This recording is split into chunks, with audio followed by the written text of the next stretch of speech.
বিসমিল্লাহির রহমানির রহিম। আজকের উপস্থাপনা সকলকে আন্তরিকভাবে স্বাগতম। উপস্থাপনা আছি আমি প্রকৌশলী মোহাম্মদ বাবর আলী, ইনস্ট্রাক্টর ও বিভাগীয় প্রধান, electrical, Barishal polytechnic institute, Barishal. আজকের বিষয় টিডি 1, সাবজেক্ট কোড 66763, ষষ্ঠ পর্ব, ইলেকট্রিক্যাল। প্রিয় শিক্ষার্থীবৃন্দ, গত লাইভ ক্লাসে আমরা যেসব বিষয়ে আলোচনা করেছিলাম, অর্থাৎ গত লাইভ ক্লাসের পাঠ পরিস্থিতি চ্যাপ্টার 2 থেকে নাম্বার 1 ছিল তারের সর্বোচ্চ সাইজ নির্বাচনের ক্ষেত্রে কেলভিনস ইকোনমিক ল এর ব্যাখ্যা। নাম্বার 2 ছিল কেলভিনস ইকোনমিক ল সম্পর্কিত সমস্যাবলীর সমাধানের নিয়মাবলী। নাম্বার 3 কেলভিনস ইকোনমিক ল সম্পর্কিত সমস্যাবলীর সমাধান। নাম্বার 4 পাওয়ার ফ্যাক্টরের মান উন্নতকরণ কারণ সমূহ বা নিম্নমানের পাওয়ার ফ্যাক্টরের অসুবিধা সমূহ। নাম্বার 5 পাওয়ার ফ্যাক্টর উন্নতকরণ সম্পর্কিত সমস্যার সমাধান। নাম্বার 6 মোস্ট ইকোনমিক পাওয়ার ফ্যাক্টরের সূত্র বা সমীকরণ প্রতিপাদন। প্রিয় শিক্ষার্থীবৃন্দ, গত লাইভ ক্লাসে আমরা এসব বিষয়ে বিস্তারিত আলোচনা ও ব্যাখ্যা করেছিলাম। প্রিয় শিক্ষার্থীবৃন্দ, আজকে লাইভ ক্লাস এর আলোচ্য বিষয়, আজকে লাইভ ক্লাস 21তম লাইভ ক্লাস চ্যাপ্টার 6 থেকে যেসব বিষয়ের বিস্তারিত আলোচনা করা হবে সেগুলো হচ্ছে: 1 নম্বর থাকছে সমউচ্চতার সাপোর্টের ক্ষেত্রে পরিবাহী স্যাগ নির্ণয়ের সূত্রের প্রতিপাদন। 2 নম্বর থাকবে ঘনত্ব ও আপেক্ষিক গুরুত্বের সাহায্যে পরিবাহী নিজস্ব ওজন নির্ণয়করণ। নাম্বার 3 নম্বর থাকবে পরিবাহীর উপর জমাকৃত বরফের ওজন নির্ণয়ের সূত্র প্রতিপাদন। নাম্বার 4 থাকবে বাতাসের চাপের সাহায্যে প্রতি মিটার তারের উপর বাতাসের চাপ জনিত ওজন নির্ণয়করণ। নাম্বার 5 আছে সমউচ্চতার সাপোর্টের ঝুল সম্পর্কিত সমস্যাবলীর সমাধান। প্রিয় শিক্ষার্থীবৃন্দ, আজকে আমরা এই চ্যাপ্টার 6 থেকে এই 5টা ইম্পর্টেন্ট বিষয় নিয়ে বা টপিকস নিয়ে বিস্তারিত আলোচনা ও ব্যাখ্যা করব। সমউচ্চতার দুটি পোলের পরিবাহীর মধ্যে স্যাগ নির্ণয়ের সূত্র প্রতিপাদন। ধরি এ ও বি একই উচ্চতার দুটি সাপোর্ট, যা চিত্রে দেখানো হচ্ছে। এ আর বি হচ্ছে একই উচ্চতার সাপোর্ট আছে, এর স্যাগ নির্ণয় করতে হবে। চিত্র দেখে দেখা যাচ্ছে যে এখানে এইটা হচ্ছে স্যাগ বিন্দু, এটা হচ্ছে তার, এই লালটা তার, এখানে স্যাগ বিন্দু ও এটা হচ্ছে পরিবাহী সমন্বয় বিন্দু। আমরা মনে করি এল স্প্যান বা দুই সাপোর্টের আণবিক দূরত্ব, এটা পুরোটা দেখানো হয়েছে। এই যেহেতু সমউচ্চতা হলে স্যাগ বিন্দু মাঝখানে পড়বে, এই জন্য দুই ভাগ হয়েছে L/2 অর্থাৎ স্যাগ বিন্দু থেকে এ সাপোর্টের দূরত্ব L/2 এবং বি সাপোর্টের দূরত্ব L/2, টোটাল দূরত্ব হচ্ছে এল বা স্প্যান বলে। আমরা ধরি ডাব্লু হচ্ছে 1 মিটার দৈর্ঘ্যে পরিবাহীর মোট ওজন কেজিতে, কি হচ্ছে পরিবাহীর টেনশন কেজিতে, এই টেনশন দেখানো হচ্ছে। বক্রকার পরিবাহীর উপর পি একটি বিন্দু বিবেচনা করি। এই যে বক্রকার পরিবাহী আছে, এখানে একটা পি বিন্দু বিবেচনা করলাম। আমরা বোঝার সুবিধার্থে চিত্রটা আবার এই পাশে নিয়ে আসলাম, স্লাইডে নিয়ে আসছি, এটা বোঝার সুবিধার্থে, যেহেতু স্লাইড ভিন্ন হয়ে গেছে। তাহলে সর্বমূল বিন্দু ওকে আমরা মূল বিন্দু বিবেচনা করব, অরিজিন হিসেবে বিবেচনা করি। সমউচ্চতা সাপোর্টের ক্ষেত্রে ও বিন্দুটি হবে দুইটি সাপোর্টের মধ্যবিন্দু, যেটা আমরা আগে ব্যাখ্যা করেছি। অতএব পি বিন্দুর কোঅর্ডিনেটস আমরা পাই, আমরা ও যদি অরিজিন ধরি, পি বিন্দুর কোঅর্ডিনেটস হবে এটা এক্স, এটা হচ্ছে Y. Horizontal delta X, vertical distance Y, তাহলে পি বিন্দুর স্থানাঙ্ক কোঅর্ডিনেটস হবে এক্স ওয়াই। ধরি ওপি কাপটি খুব ক্ষুদ্র বা ছোট, ভেরি স্মল, তাহলে ওপি কাপটির দৈর্ঘ্য যদি খুব ক্ষুদ্র হয়, তাহলে কাপটির দৈর্ঘ্য ওর আনুভূমিক প্রজেকশন এর সমান বিবেচনা করা যায়। এইটা হচ্ছে কার্ভ, এর আনুভূমিক প্রজেকশন হচ্ছে এইটা এক্স। তাহলে এই কাপটা যদি খুব ক্ষুদ্র হয়, তাহলে ওপি কাপকে আমরা এক্স এর সাথে তুলনা করতে পারি। তাহলে লিখতে পারি ওপি প্রায় এক্স এর সমান, সেটাই লিখছি ওপি ইকুয়াল টু এক্স বিবেচনা করি আমরা। এখন পরিবাহী অপি অংশের উপর নিম্নোক্ত দুটি বল ক্রিয়া করে। এখন দুটি বল কাজ করবে, বল দুটি আমরা দেখি। এক নম্বর বলছি, ও বিন্দু হতে x/2 দূরত্বে পরিবাহী অপি এর উপর ওজন WX। এখানে ও বিন্দু হতে x/2 দূরত্বে, এই দূরত্বে এইটা ওজনটা প্রতি মিটার ওজন W, অথবা x মিটার ওজন WX, আমরা x দূরত্ব ধরছি। এই ওজন সরাসরি ভার্টিক্যালি ডাউনওয়ার্ড নিচের দিকে কাজ করবে ও বিন্দু থেকে x/2 দূরত্বে। এই একটা বল নিচের দিকে কাজ করছে। আরেকটা বল কাজ করবে এবার টেনশন, এটা হরাইজন্টাল কাজ, টেনশন। দুটো বল কাজ করতেছে। প্রিয় শিক্ষার্থীবৃন্দ, এখানে ভালো করে খেয়াল করো। ও বিন্দু থেকে x/2 দূরত্বে এই পরিবাহী অপি অংশের দূরত্ব ধরছি আমরা x, তাহলে x দূরত্বের মোট ওজন WX। এই WX কেজি সরাসরি নিচের দিকে কাজ করবে। আর এখানে আরেকটা বল টেনশন হরাইজন্টালি কাজ করতেছে। তাহলে দুইটা অংশ বল অপি অংশের উপরে ক্রিয়াশীল, একটা পরিবাহী ওজন WX নিচের দিকে, আর একটা টেনশন হরাইজন্টালি কাজ করতেছে। আমরা চিত্রটা আবার বোঝার সুবিধার্থে আনবো 21টায়, তোমরা একবার আঁকলে হবে তোমাদের। বল দুটি মোমেন্ট সমীকৃত করে পাই। মোমেন্ট হচ্ছে এই বল যদি হয় টি যদি হয়, আর লাম্বিক দূরত্ব ওয়াই, বল হচ্ছে ফোর্স ইন্টু ভার্টিক্যাল ডিস্টেন্স। তাহলে বি যদি বল যদি টেনশন টি হয়, তাহলে ভার্টিক্যাল দূরত্ব হচ্ছে ওয়াই, তাহলে টি ইন্টু ওয়াই। আর যেহেতু তারটা স্থির আছে, দুটি মোমেন্ট পরস্পর সমান হবে। বল দুটি মোমেন্ট পরস্পর কি সমান, সমান সমান। এই বল হচ্ছে WX, ওজন WX, তার দূরত্ব হচ্ছে x/2। বল যদি এদিক কাজ করে, নিচের দিক কাজ করে, দূরত্ব হরাইজন্টাল বিবেচনা করতে হবে x/2। তাহলে দুটি বলের মোমেন্ট নিয়ে পাই টি সমান সমান WX ইন্টু x/2। এখান থেকে টি সমান সমান পাই WX²/2, অতএব y সমান সমান WX²/2t। এক নম্বর সমীকরণ।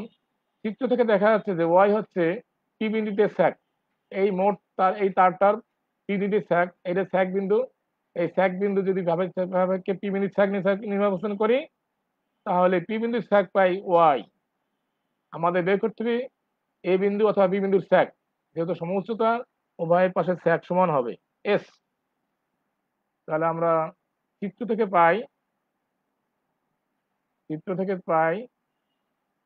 ওয়াই যখন যদি এক্স হয়, এক্স যদি L/2 হয়, আমরা পি বিন্দু যদি এখানে টেনে আমরা বি বিন্দুতে নিয়ে আসতে পারি, তাহলে সেক্ষেত্রে এক্স কে করতে হবে L/2 সমান, এটা হচ্ছে L/2।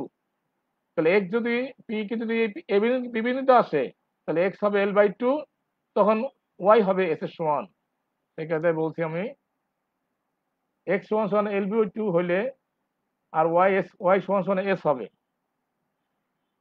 এখন আমরা এই সমীকরণে এক নম্বর সমীকরণ এক্স সমান L/2 আর ওয়াই সমান সমান এস বসিয়ে পাই এস সমান সমান WX/L/2 whole square by 2t, এটা আসে WL²/8t। অতএব মোট স্যাক বা স্ল্যান্ট স্যাক বা সর্বোচ্চ ঝুল এস সমান সমান WL²/8t। এখানে W হচ্ছে 1 মিটারের ওজন, এল হচ্ছে স্প্যান, আর টি হচ্ছে টেনশন, আর এস হচ্ছে স্যাক। সূত্র থেকে দেখা যাচ্ছে যে দুটি সাপোর্টের মধ্যবর্তী স্যাক তিনটি বিষয়ের উপর নির্ভরশীল, যথা সাপোর্ট দুটি আণবিক দূরত্ব এল বা স্প্যানের উপর নির্ভরশীল। 2 নম্বর পরিবাহী টেনশনের উপরে টি, এই টি হচ্ছে টেনশনের উপরে নির্ভরশীল। 3 নম্বর একক দৈর্ঘ্য বা 1 মিটার পরিবাহীর ওজনের উপর। এখন বরফ এবং বাতাসের প্রভাব বিদ্যমান থাকলে 1 মিটার দৈর্ঘ্যের পরিবাহীর ওজন বৃদ্ধি পাবে। সেক্ষেত্রে 1 মিটার দৈর্ঘ্যের পরিবাহীর নিজস্ব ওজনের সাথে 1 মিটার দৈর্ঘ্যের বরফ ও বাতাসের প্রভাবজনিত ওজন বিবেচনা করতে হবে। এখানে ডাব্লু হচ্ছে মোট ওজন, বরফ বাতাস থাকলে পরিবাহীর নিজস্ব ওজনের সাথে বরফ এবং বাতাসের জনিত যে ওজন আসবে সেটা যোগ করতে হবে। এটি হচ্ছে স্যাগের সূত্র। প্রিয় শিক্ষার্থীবৃন্দ, আমরা দেখবো এখন তিনটে ওজন থাকলে কিভাবে যোগ হয়। আমরা তিনটে ওজন ধরছি। ডাব্লু হচ্ছে 1 মিটার দৈর্ঘ্যের পরিবাহীর নিজস্ব ওজন, একক হবে কেজিতে। ডাব্লু আই, এখানে আই দ্বারা আইস বুঝাইছে বা বরফ, 1 মিটার দৈর্ঘ্যে বরফের ওজন, একক কেজিতে। W W weight of wind, বাতাসের চাপজনিত ওজন। আর ডাব্লুটি হচ্ছে টোটাল ওজন। এই তিনটা ওজন ভেক্টর যোগ করে ডাব্লুটি আসবে। এখন আমরা চিত্র দেখাইছি পরিবাহী নিজস্ব ওজন আর বরফের ওজন সরাসরি নিচের দিকে কাজ করছে এটা, আর বাতাসের চাপজনিত ওজন হরাইজন্টালি বা আনুভূমিকভাবে কাজ করবে। এই দুটো আমরা সামুদ্রিক সূত্রের সাহায্যে যোগ করলে পাই ডাব্লিউটি। লম্ব আমার সামুদ্রিক কর্ণটি হচ্ছে ডাব্লিউটি। ডাব্লিউটি হচ্ছে ভূমি স্কয়ার প্লাস লম্ব স্কয়ার স্কয়ার রুট, অর্থাৎ এইটাকে ভূমি ধরলে এটা লম্ব হবে, বা এটাকে ভূমি ধরলে এটা লম্ব, এইটা লম্ব, এইটা ডাব্লিউটি আসতেছে অতিভুজ ভূমি স্কয়ার প্লাস অতিভুজ স্কয়ার রুট করতে হবে পিথাগোরাস সূত্র অনুযায়ী। তাহলে আমরা 1 মিটারের ওজন পাই, টোটাল ওজন পাই root over W plus W I whole square plus W W whole square. এইভাবে তিনটে ওজন বার করার পর আমার মোট কত ওজন হবে সেটা বের করতে হবে। সেক্ষেত্রে সর্বোচ্চ ঝোল বা স্ল্যান্ট সুখ হবে এস হলো ডাব্লু টি দিতে হবে। এখানে যদি বাতাস বরফ থাকে তাহলে শুধু ডাব্লু নয় ডাব্লু টি হবে এল স্কয়ার বাই টি। এক্ষেত্রে স্ল্যান্ট স্যাগ এস তারের উল্লম্ব অবস্থানে থিটা কোণ উৎপন্ন করছে। এইখানে দেখা তারের সাথে উল্লম্ব অবস্থায় থিটা কোণ উৎপন্ন করে। আমাদের যদি কস থিটা বের করতে চাই, এইটাকে ভূমি ধরতে হবে, এইটাকে অতিভুজ। কস থিটা হলো ভূমি বাই অতিভুজ, W plus W I by W T, ভূমি বাই অতিভুজ। এক্ষেত্রে ভার্টিক্যাল স্যাগ হবে, এটা হচ্ছে স্ল্যান্ট স্যাগের সূত্র, W T L square by T. আর ভার্টিক্যাল স্যাগ হবে S into cos theta, S into cos theta. তাহলে আমরা যদি ভার্টিক্যাল স্যাগ পাই তাহলে আগে আমরা স্ল্যান্ট স্যাগ বের করবো, এরপরে কস থিটা বের করবো এই সূত্র দিয়ে। তারপরে আমরা ভার্টিক্যাল স্যাগ বা উল্লম্ব ঝোল বের করবো এস ইন্টু কস থিটা। এটা হচ্ছে ভার্টিক্যাল স্যাগের সূত্র। আর স্ল্যান্ট স্যাগ তাহলে এইটার সূত্র।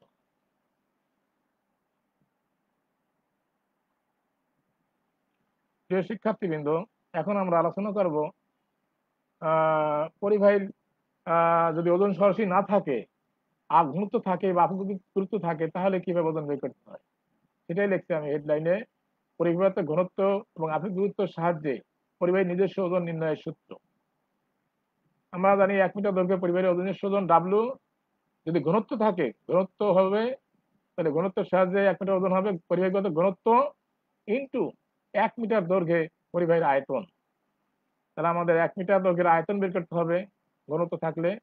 আয়তন হবে আবার 1 মিটার দৈর্ঘ্যের আয়তন হবে পরিবাহীর প্রস্থচ্ছেদের ক্ষেত্রফল ইন্টু 1 মিটার দৈর্ঘ্য। তাহলে আমাদের দৈর্ঘ্য সবসময় 1 মিটার বিবেচনা করতে হবে।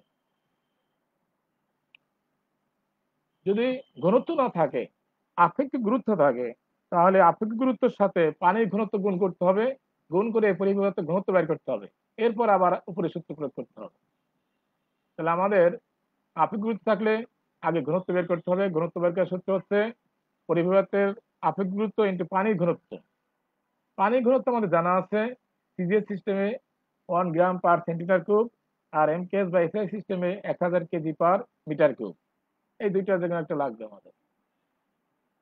এখন আমরা আলোচনা করব বরফের ওজন কিভাবে বের করে। ওভার লাইনের উপর জমাকৃত বরফের ওজন নির্ণয়ের সূত্র দেখব।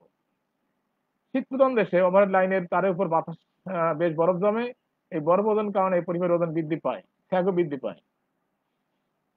এখন আমরা একটা চিত্র দেখাইছি, ভিতরে সাদা অংশ পরিবাহীর নিজস্ব ব্যাস, এটা তো পরিবাহী, আর এর চারপাশে সমপুরত্বে বরফ পড়ছে, বরফের থিকনেস ধরলাম টি।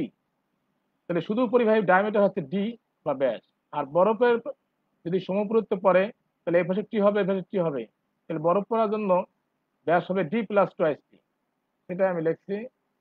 ডি হচ্ছে পরিবাহীর নিজস্ব ব্যাস, আর টি হচ্ছে পরিবাহীর উপর সমভাবে জমাকৃত বরফের পুরুত্ব, থিকনেস অফ আইস, সেই সমান পরে ধরে নিলাম আমরা।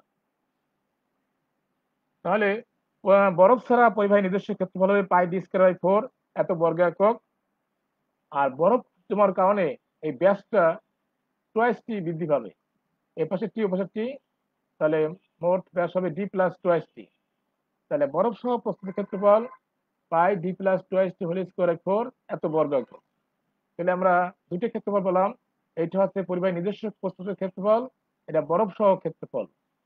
এখন বিয়োগ করলে বরফ শহর থেকে নিজস্ব বাদ দিলে জমাকৃত বরফের ক্ষেত্রফল পাই, এটাই লিখছি। বিয়োগ করে আমরা পাই জমাকৃত বরফের ক্ষেত্রফল। এখান থেকে আমরা π/4 কমন নিছি, আর উপরে a প্লাস হোল স্কয়ার সূত্র ভাঙছি, a square plus 2ac plus b square, আর মাইনাস এখান থেকে থাকে d স্কয়ার, π/4 কমন যাওয়ার কারণে মাইনাস d স্কয়ার থাকে। পরবর্তীতে আমরা ভিতরে কাটাছাড়া করছি, তারপরে এখানে d স্কয়ার কাটা গেছে, এখানে 4dt আর 4t স্কয়ার, এখানে 4t কমন আসছে, তাহলে থাকে π/4 into 4t plus d plus t এত বর্গ একক। অর্থাৎ তার উপরে যে টি পুরুত্বের বরফ পড়লে তার ক্ষেত্রফল হবে π/4। এখানে পরে যদি আমরা 4 কাটা যায়, 4 কাটা যাবে, তাহলে ফিনিশিং থাকছে πt ইন্টু ডি প্লাস টি এত বর্গ একক। তাহলে বরফের ক্ষেত্রফল হবে এইটা সূত্র। এই সূত্র দিয়ে আমরা কি পরিমাণ বরফ জন্মে তার ক্ষেত্রফল বের করতে পারবো। এখন যদি আমরা বরফের ওজন বের করতে চাই, তাহলে আয়তন বের করতে হবে আগে। তাহলে এখন হলো এটার ক্ষেত্রফল, এর সাথে আমাদের 1 মিটার দৈর্ঘ্য গুণ করতে হবে। সবসময় 1 মিটার দৈর্ঘ্যের কিন্তু বিবেচনা করতে হবে। তাহলে আমাদের আসে 1 মিটার দৈর্ঘ্যের আয়তন আসে এত ঘন একক। এখন 1 মিটার দৈর্ঘ্য বরফের ওজন WI ধরি, তাহলে ঘনত্ব দেওয়া থাকবে আর 1 মিটার দৈর্ঘ্যে বরফের আয়তন।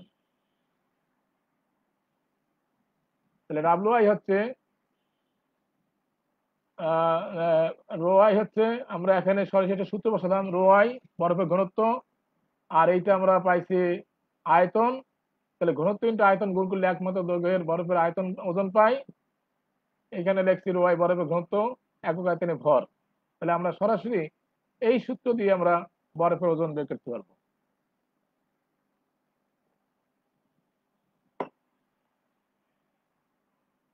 প্রিয় শিক্ষার্থীবৃন্দ, এখন দেখবো 1 মিটার দৈর্ঘ্যে বাতাসের বল বা বাতাসের চাপজনিত ওজন সূত্র। আমরা ডাব্লিউ দ্বারা প্রকাশ করি, সমান সমান বাতাসের চাপ ইন্টু 1 মিটার দৈর্ঘ্যে প্রজেক্টেড এরিয়া। আমাদের দৈর্ঘ্য সবসময় 1 মিটার দৈর্ঘ্য বিবেচনা করতে হবে। বাতাসের চাপ যদি পি হয়, তাহলে আমাদের প্রজেক্টেড এরিয়া হবে ডি ইন্টু 1 মিটার, বরফ না থাকলে। আর বরফ থাকলে ডির সাথে টোয়াইস টি যোগ করতে হবে, এর সূত্র। এটা বরফ না থাকলে আর বরফ থাকলে টোয়াইস টি হবে। এখানে পি হচ্ছে বাতাসের চাপ, কেজি পার মিটার স্কয়ার থাকে সাধারণত। ডি হচ্ছে পরিবাহীর ব্যাস, আর ডি হচ্ছে বরফের পুরুত্ব। এইভাবে আমরা বরফ, বাতাস বা পরিবাহী নিজস্ব ওজন বের করতে পারবো। এখন দেখবো টেনশন কিভাবে বের করে। আমরা জানি টেনশন সমান সমান ওয়ার্কিং স্ট্রেস ইন্টু কন্ডাক্টরের ক্রস সেকশনাল এরিয়া, অর্থাৎ ওয়ার্কিং স্ট্রেস WS আর এরিয়া A। টেনশন হবে ওয়ার্কিং স্ট্রেস ইন্টু এরিয়া। আর ওয়ার্কিং স্ট্রেস বের করতে হয়, তাহলে আমাদের সেফটি ফ্যাক্টর দেখতে হবে, breaking stress by working stress, BS by working S.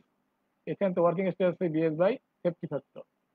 তাহলে আমাদের যদি ওয়ার্কিং স্ট্রেস না থাকে, তাহলে এই সূত্র দিয়ে আমরা ওয়ার্কিং স্ট্রেস বের করবো। পরবর্তীতে এই সূত্র বসালে আমরা টেনশন পাবো। আর টেনশন সরাসরি থাকলে তো আমাদের কোনো সমস্যা নাই। যদি পরিবাহী ব্যাস ডি দেওয়া থাকে, তাহলে কন্ডাক্টরের ক্রস সেকশন এরিয়া হবে পাই ডি স্কয়ার 4, এই সূত্র এরিয়া বের করার সূত্র। প্রিয় শিক্ষার্থীবৃন্দ, আমরা এখন একটা সমস্যা দেখবো। সমস্যা দেখলে আমাদের অনেক কিছু ক্লিয়ার হবে। সমস্যা বলছে একই সমতল অবস্থিত দুটি পোলের দূরত্ব 300 মিটার, পরিবাহী ব্যাস 1.42 সেন্টিমিটার এবং প্রতি মিটারের ওজন 1.6 কেজি। তাহলে এখানে ব্যাস দেওয়া আছে আর প্রতি মিটার নিজস্ব ওজন দেওয়া আছে। প্রতি বর্গমিটার তারে 40 কেজি বাতাসের চাপ কার্যকরী। পরিবাহী চারিদিকে 1.25 সেন্টিমিটার পুরু বরফ জমা আছে। কার্যকরী পীড়ন প্রতি বর্গ সেন্টিমিটারে 105 কেজি। প্রতি ঘনমিটার বরফ ওজন এত কেজি হলে উলম্ব ঝুল বা ভার্টিক্যাল স্যাগ বের করতে হবে। শিক্ষার্থীবৃন্দ, এখন পরিবাহীর নিজস্ব ওজন আছে, বাতাসের চাপ আছে, ওজন বের করতে হবে, বরফের গুরুত্ব আছে, ওজন বের করতে হবে, আর কার্যকরী পীড়ন আছে, এখানে টেনশন বের করতে হবে। তাহলে এগুলো বার করার পর আমাদের মোট স্যাগ, পরবর্তীতে ভার্টিক্যাল স্যাগ আসতে হবে। তাহলে আমরা সমাধান দেখি। আমাদের কি কি দেওয়া আছে, স্প্যান দেওয়া আছে এল 300 মিটার, ব্যাস দেওয়া আছে ডি 1.42 সেন্টিমিটার, এটাকে আমরা মিটার করলাম 100 ভাগ করে। বাতাসের চাপ দেওয়া আছে 40 কেজি পার মিটার স্কোয়ার, কি দ্বারা প্রকাশ করছি, বরফের ঘনত্ব rho I 913.5 kg per meter cube ঘনমিটারে দেওয়া আছে। আর বরফের পুরুত্ব থিকনেস অফ আইস দেওয়া আছে 1.25 সেন্টিমিটার, বা এটা মিটার করলে 0.0125 মিটার। একসাথে আমরা ভাগ করছি। কার্যকরী পীড়ন working stress 1050 kg per centimeter square. Vertical sag আমাদের বের করতে হবে। তাহলে আমরা আগে তিনটে ওজন ক্লিয়ার করি। তাহলে আমাদের দেওয়া আছে 1 মিটার দৈর্ঘ্যের পরিবাহী নিজস্ব ওজন, ডাব্লু দ্বারা এটা দেওয়া আছে 1.6 কেজি। এখন আমরা বাতাস ওজন বের করবো আগে, সমস্যা নাই। 1 মিটার দৈর্ঘ্যে বাতাসের চাপ যদি ওজন হবে, ডাব্লু সূত্র আমরা কিছুক্ষণ আগে দেখছি। যদি বরফ থাকে টোয়াইসটা আসবে, যেহেতু বরফ আছে এই সূত্র করতে হবে। 3 ডি প্লাস টোয়াইস 1 মিটার, এখানে দৈর্ঘ্য 1 মিটার হবে, এই জন্য আমি এটা লিখছি আমি। আর এখন ওজনটা কেজি হবে না গ্রাম হবে, এটা নির্ভর করবে পি কিসে দেওয়া আছে। পি যদি কেজি পার মিটার স্কোয়ার থাকে তাহলে এখানে আমরা কেজি লাগবো, এখানে ভিতরে মিটার স্কোয়ার কাটা যাবে, থাকবে শুধু কেজি, এটা খেয়াল রাখতে হবে। আর পি যদি গ্রাম থাকে তাহলে এটা গ্রাম হবে। দেখতে পি কি এর সাথে কি একক আছে, অর্থাৎ কেজি পার মিটার স্কোয়ার, এখানে মিটার স্কোয়ার থাকবে, গুণ করে থাকবে শুধু কেজি। সেটাই বলছি। এখানে বাতাসের চাপের একক দেওয়া আছে কেজি পার বর্গ মিটারে, সেহেতু সূত্র অন্যান্য ডাটাগুলো আমাদের একক মিটারে হতে হবে। এটা আমি লিখে দিচ্ছি, বিস্তারিত হবে। তাহলে 1 মিটার দৈর্ঘ্যে বাতাসের চাপ যদি ওজন আমরা যদি বসাই, তাহলে এটা পি আছে কেজি পার মিটার স্কোয়ারে, ডি নিতে মিটারে, 20 টি নিতে মিটারে, আর এখানে আছে 1 মিটার। 1 মিটার এখানে মিটার, আর এইটা মিটার, মিটার স্কোয়ার। এখানে কেজি পার মিটার স্কোয়ার ছিল, মিটার স্কোয়ার কাটা গেছে, থাকবে কেজি। এটা গুণ করে ফাইনালি পাই 1.568 কেজি। এই যে ডাব্লু। এখন বরফ ওজন আমরা এইভাবে বের করতে পারবো সূত্র দিয়ে সরাসরি। রোয়াই পাই টি ডি প্লাস 3 মিটার, যেহেতু রোয়াই দেওয়া আছে ঘনত্ব কেজি পার মিটার কিউবে, এই জন্য আমরা সরাসরি কেজি লিখলাম এখানে। তাহলে আমরা এই মানগুলো বসাবো, এখানে কেজি পার মিটার কিউব থাকার কারণে এইগুলো সব মিটার হবে। তাহলে এইটা বসানোর পরে এই মিটার, এখানে মিটার, এখানে মিটার, এখানে মিটার, মিটার কিউব হবে। আর এখানে কেজি পার মিটার কিউব কাটা যাবে, থাকবে কেজিতে। এই সরাসরি কেজি লিখছি। এটা আসে 0.9578 কেজি। এটা হচ্ছে বরফের ওজন, এটা হচ্ছে বাতাস ওজন। তাহলে এখন 1 মিটার দৈর্ঘ্যে মোট ওজন, এই সূত্র পরিবাহী নিজস্ব ওজনের সাথে বরফ ওজন সরাসরি যোগ হবে, আর এইটা থাকবে আলাদা। ভূমি স্কোয়ার প্লাস লম্ব স্কোয়ার বা অতিভুজ সমান সমান স্কোয়ার রুট দিয়ে করতে হবে। তাহলে আমরা এই তিনটে সূত্র, এই সূত্র আমরা আগে দেখছি, তিনটে বল কিভাবে যোগ করতে হয়। এই মানগুলো বসানোর পরে স্কোয়ার রুট করার পরে ফাইনালি পাই 3 কেজি। অর্থাৎ 1 মিটার দৈর্ঘ্যে পরিবাহীর উপর মোট বল কাজ করে 3 কেজি।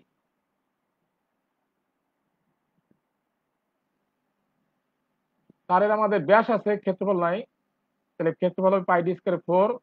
এখানে আমরা সেন্টিমিটার স্কোয়ার বসালাম, কারণ আমরা দেখবো যে টেনশন হচ্ছে ওয়ার্কিং স্ট্রেস আছে সেন্টিমিটার স্কোয়ারে, এই জন্য আমরা টেনশন নিলাম। এখানে আসলে কেজি পার সেন্টিমিটার স্কোয়ারে কাটা যাবে, থাকবে শুধু কেজিতে।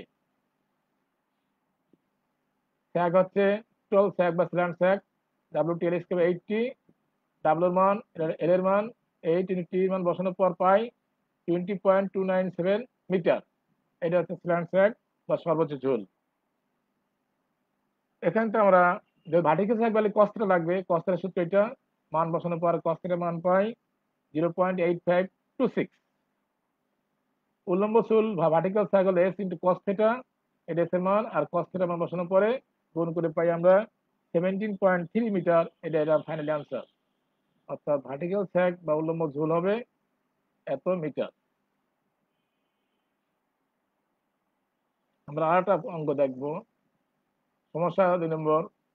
একটি ট্রান্সমিশন লাইনে 70 মিটার উচ্চতা বিশিষ্ট দুইটি টাওয়ার নদীর দুই তীরে অবস্থিত।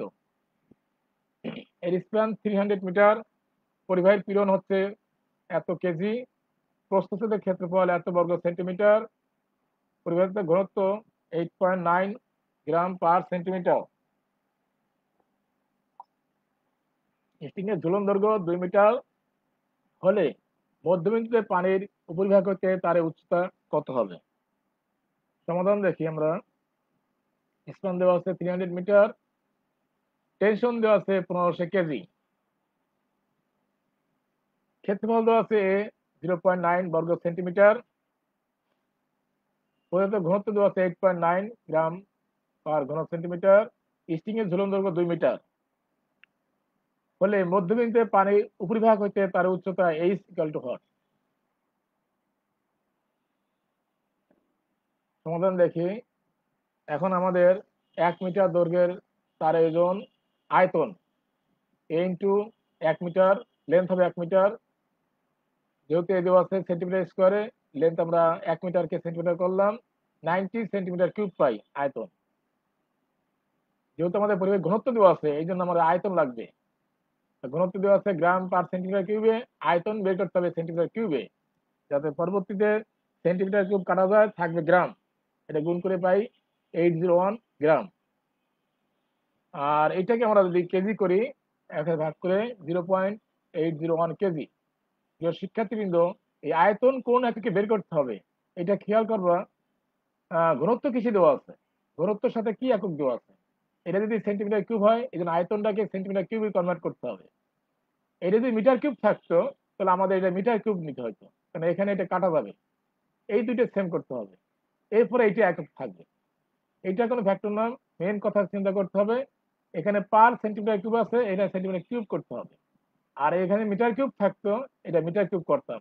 দুইটা কাটা যাওয়ার পর থাকবে গ্রাম, এটা সবসময় খেয়াল রাখবে। যেহেতু বরফ ও বাতাসের কোনো প্রভাব নাই সেহেতু আমরা বলতে পারি এস সমান সমান ডাব্লিউ এল স্কোয়ার 80, এটা 8 এর মান, এল এর মান, আর টি দেওয়া আছে 1500 কেজি সরাসরি দেওয়া আছে, এটা আমার 6 মিটার, হবে 6 মিটার। এখন আমাদের চাইছে কি মধ্যবিন্দুতে পানির উপরিভাগ হতে তারে উচ্চতা এইচ কত। এইচ আমরা দেখবো, চিত্রতে দেখবো আমরা এইচ কে বের করে, চিত্রটা আমরা নিয়ে আসি। এই যে টাওয়ারের উচ্চতা 70 মিটার, এইটা হচ্ছে স্টিং এর ঝুলন দৈর্ঘ্য 2 মিটার, এইটুকু 2 মিটার দেখাইছি আমি। তাহলে এইখানে তার থাকবে, এই তার এইভাবে ঝুলে থাকবে। তাহলে এইটা হচ্ছে স্ট্রেট লাইন, এইটা 6 মিটার হচ্ছে তারের স্যাক, এইটা হচ্ছে স্যাক, আর এইটা হচ্ছে স্টিং এর ঝুলন দৈর্ঘ্য। আর মোট তার উচ্চতা হচ্ছে 70 মিটার। আমার বের করতে হবে মধ্যবিন্দুতে এই পরিবাহী থেকে ভূমির উচ্চতা কত, ভূমি থেকে তার কত দূরত্বে আছে, এইচ বের করতে হবে। তাহলে এইচ দেখা যাচ্ছে চিত্র থেকে 70 মিটার থেকে বাদ দিতে হবে স্টিং এর ঝুলন দৈর্ঘ্য আর এই স্যাক, সেটাই লিখছি আমি। এইচ হবে তারের উচ্চতা মাইনাস স্টিং এর দৈর্ঘ্য মাইনাস স্যাক। তারের উচ্চতা 70 মিটার আছে, স্টিং এর ঝুলন দৈর্ঘ্য 2 মিটার, আর স্যাক হচ্ছে 6 মিটার, বিয়োগ করার পর ফাইনালি পাই 62 মিটার। অর্থাৎ এই হাইটটা আমাদের বের করতে হবে। আমাদের সরাসরি স্যাক চাই নাই, কিন্তু এই হাইটটা বের করতে হলে স্যাক লাগবে আর স্টিং এর ঝুলন দৈর্ঘ্য লাগবে। এই জন্য আমরা স্যাক বের করার পরে আমরা এই চিত্রের মাধ্যমে এটা ক্লিয়ার হলাম। তাহলে আমাদের মধ্যবিন্দুতে পানির উপরিভাগ থেকে তার উচ্চতা হবে 62 মিটার। মারাটা দেখবো সমস্যা, এটা খুব ইম্পর্টেন্ট সমস্যা। একটি ট্রান্সমিশন লাইনের নিম্নলিখিত তথ্যাবলী দেওয়া আছে, সেফটি ফ্যাক্টর দেওয়া আছে, বের করতে বলছে। স্প্যান দেওয়া আছে 200 মিটার, প্রস্থচ্ছেদ দেওয়া আছে 1.2 বর্গ সেন্টিমিটার, প্রতি মিটার পরিবাহীর ওজন 1 কেজি, উলম্ব ঝোল 3.95 মিটার, বাতাসের চাপ দেওয়া আছে প্রতি বর্গ মিটারে এত কেজি, ব্রেকিং পীড়ন প্রতি বর্গ সেন্টিমিটারে এত কেজি। তাহলে বের করতে সেফটি ফ্যাক্টর, আসলে সেফটি ফ্যাক্টর বের করতে ওয়ার্কিং স্ট্রেস লাগবে বা কার্যকরী পীড়ন লাগবে, যেহেতু ব্রেকিং পীড়ন আছে। এখন আমরা দেখি কি কি আছে আমাদের। আমাদের এখানে ক্ষেত্রফল দেওয়া আছে, ব্যাস লাগবে, ব্যাসের সূত্র হচ্ছে এটা, আমরা ব্যাস বের করলাম এত সেন্টিমিটার বেড়েছে পরে মিটার আসছে। ব্যাস লাগছে তার ওজন, বাতাসের চাপের ওজন বের করার জন্য ডাব্লিউ ডাব্লিউ হচ্ছে P into D into 1 metre, যেহেতু বাতাসের চাপ দেওয়া আছে 82.5 কেজি, তাহলে বাতাসের ওজন বের করলাম আমরা 1.0197 কেজি। আর তার নিজস্ব ওজন আছে 1 কেজি, এখানে বরফ নাই, তাহলে বাতাস আছে আর আছে তার নিজস্ব ওজন। এখন এই দুইটা ওজন আমরা যোগ করব, যেহেতু বরফ নাই সেহেতু 1 মিটার তার ওজন আমরা সূত্র লিখে দিচ্ছি, এখানে বরফ বাদ করছে, এত স্কোয়ার রুট, মান বসানোর পরে আসে 1.428 কেজি। কেন মোট ওজন বের করলাম, আমাদের স্যাগ বের করতে হবে, স্যাগের মধ্যে টি আছে, টি বের করার পর ওয়ার্কিং স্ট্রেস বের করতে পারবো, আর ওয়ার্কিং স্ট্রেস বের করলে আমরা সেফটি ফ্যাক্টর বের করতে পারবো। এখন আমরা দেখি এখানে যেহেতু ভার্টিক্যাল স্যাক আছে, এখানে cos θ বের করলাম আমরা আগে। এত উল্লম্ব ভার্টিক্যাল স্যাক দেওয়া আছে, এখানে তো আমরা এস বের করলাম, মোট স্যাক 5.643। এখানে এই স্যাকের মধ্যে আমার টেনশন আছে, এখানে ভার্টিক্যাল স্যাক দেওয়া আছে কিন্তু স্যাকটা সরাসরি দেওয়া নাই, এই জন্য cos θ ভাগ করে এস বের করলাম। এস এর মধ্যে আমাদের দেখি এস এর মধ্যে কি আছে, এস সমান সমান W2 L স্কয়ার 8T। এখান থেকে আমরা টি বের করলাম, W2 L square by 8S। W টির মান বসালাম, L এর মান 8S বসানোর পরে আমরা স্যাক পাই, টেনশন পাই এত কেজি। আর ওয়ার্কিং স্ট্রেস হচ্ছে টেনশন বাই এরিয়া, এরিয়া দেওয়া আছে 1.2 kg centimeter square, sorry 1.2 centimeter square, এটা kg per centimeter square finally. তাহলে ওয়ার্কিং স্ট্রেস আসে এত কেজি পার সেন্টিমিটার স্কোয়ার। তাহলে আমরা এই ওয়ার্কিং স্ট্রেস বের করার জন্যই আমরা এই কাজগুলো করলাম। টেনশন বের করলাম, টেনশন বের করার জন্য আমাদের স্যাক লাগবে, আর স্যাকটা আমাদের সরাসরি নাই, ভার্টিক্যাল স্যাক ছিল, সেখান থেকে আমরা cos θ বের করলাম। cos θ বের করার জন্য আমাদের আবার ওজন বের করা লাগবে, মোট ওজন। এইভাবে স্টেপ বাই স্টেপ বের করার পর আমরা ফাইনালি পাই ওয়ার্কিং স্ট্রেস পাই এত কেজি পার সেন্টিমিটার স্কোয়ার। এখন ব্রেকিং স্ট্রেস আমাদের দেওয়া আছে এত কেজি পার সেন্টিমিটার স্কোয়ার, অতএব আমাদের সেফটি ফ্যাক্টর আছে breaking stress by working stress, ভাগ করলে আমরা 4 পাই। এইটা আমাদের ফাইনালি আনসার। প্রিয় শিক্ষার্থীবৃন্দ, আজকে লাইভ ক্লাসের শেষে তোমাদের হোমওয়ার্ক হিসাবে কিছু কোশ্চেন থাকছে। 1 নম্বর কোশ্চেন থাকছে, স্যাক কাকে বলে, ট্রান্সমিশন লাইনের স্যাকের পর্যন্ত লিখো। 2 নম্বর থাকছে স্যাকের প্রভাব বিস্তারকারী ফ্যাক্টরগুলোর নাম লিখো।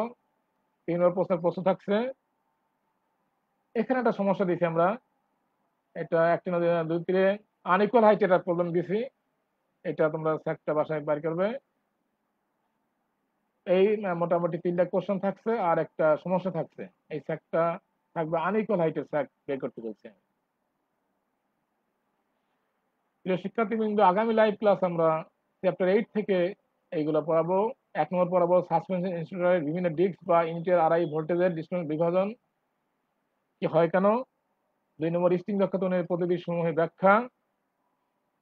3 নম্বর 3 ইউনিট বিশিষ্ট একটি স্ট্রিং এর প্রতি ইউনিটের ভোল্টেজ বিভাজন সূত্র প্রতিপাদন করবো আমরা। 4 ইউনিট বিশিষ্ট একটি স্ট্রিং এর ইউনিটের ভোল্টেজ বিভাজন সূত্র প্রতিপাদন। 5 থাকবে স্ট্রিং এর প্রতি ইউনিটের ভোল্টেজ বিভাজন এবং স্ট্রিং দক্ষতা সম্পর্কিত সমস্যাগুলির সমাধান। আগামী ক্লাসে আমরা চ্যাপ্টার 8 থেকে এইগুলো বিস্তারিত আলোচনা ও ব্যাখ্যা করব।